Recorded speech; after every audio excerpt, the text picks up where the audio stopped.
Hey guys, so today I got this NZXT, I think it's a H440 case. It's a mid-tower, pretty big case, decent size. Yeah, so I got this on Facebook Marketplace. It was a very long trek.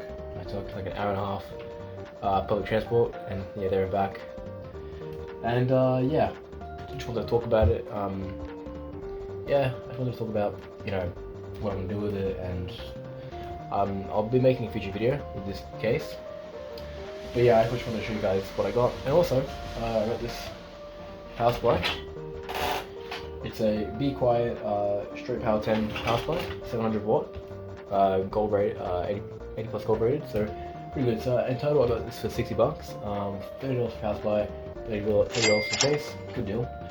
And I'll show you guys the video of just the case, and how dirty it is, and I'm going to transform it. And for now this is just my first video introducing the case, but I think my next video, so this will be part one, but next video I'm gonna build a whole PC in this case, and just it'll look amazing, and it'll be my first white PC that I built, and hopefully it goes well.